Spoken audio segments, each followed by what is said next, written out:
All right, so the body armor kit and parts that I bought, some of them are really nice. The corners, this whole corner guard that is basically the whole side, the fenders, the front fenders, and the rock sliders for the side.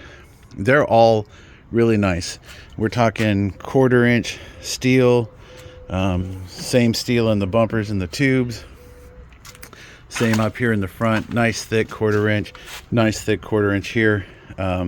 Nice stuff. Now these rock sliders are Smittybilt. They're the only Smittybilt parts. The rest of them seem to be like knockoffs. But I bought the front fender, rear fender, and the fender guard as a set off of eBay for just under $800. I will put a link in the description to that. The rock sliders were $2 something, and the cheapest I was able to find them was actually on Amazon. Go figure. So those components, again, I'll put all the links in the description. Those components are really nice. The front and rear bumper I got off of eBay.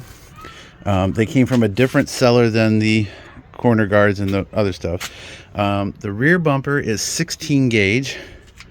The front bumper is 16 gauge, and it's supposed to be a winch bumper. I would not trust that with my life.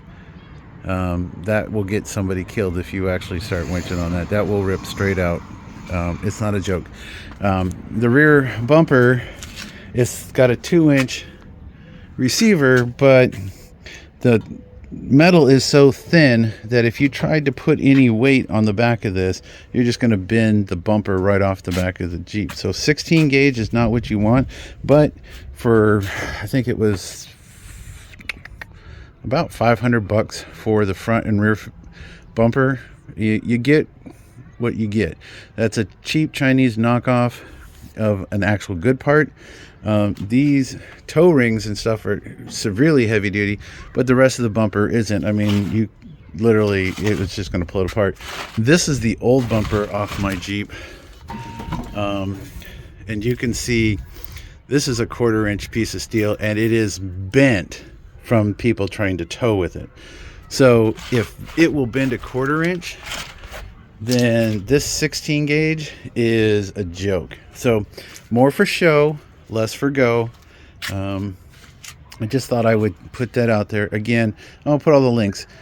Yeah, there are much better bumpers out there, but again, you're gonna probably spend $600 a piece for actual heavy duty bumpers. I bought the one without the tire mount, so there's no tire on there. But even if you had bought the one with the tire mount, it's the same gauge steel. And I had one on my CJ5, a 35-inch tire bent the bumper right off the back of the car. Just the vibrations of driving down the road eventually just ripped the metal apart. Not worth it. Now this, I was looking for more for the looks. I'm not really planning on doing a lot of hard wheeling, and if I have to, I know how to set things up so that I can take a lot of the stress off. But this is for me to go play at the 4-wheel park that's just up the road from me. A little bit of mud, a little bit of rocking. Other than that, not too much. Maybe some trail use up in the foothills. I'm only an hour away from the foothills here, so.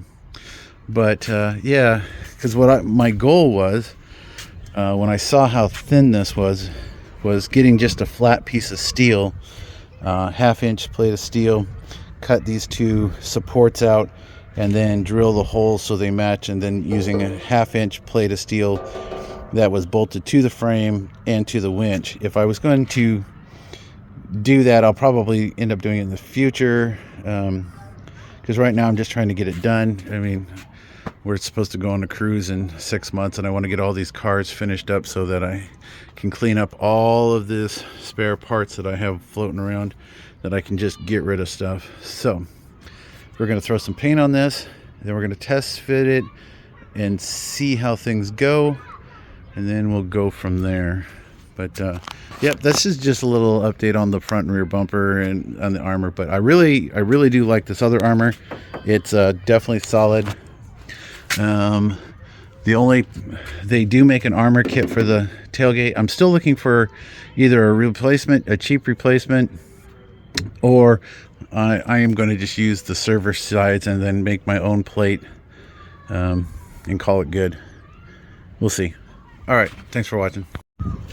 Oh yeah, and one quick thing on the cheap ones, they put this powder coating stuff on there, but I don't know if you can see, but only one of the holes is clean, and those are threaded nuts on the backside, so you're going to need a tap and die to clean those out. All 8 of them pretty much got crap in them. My neighbor went through the same hassle with his. I don't remember what brand his was, but yeah, same thing. They didn't cover the holes before they sprayed whatever coating is on the outside of these, and it's down in the thread, so you're never going to get the hardware to start. So that's just another little side point on the cheaper ones.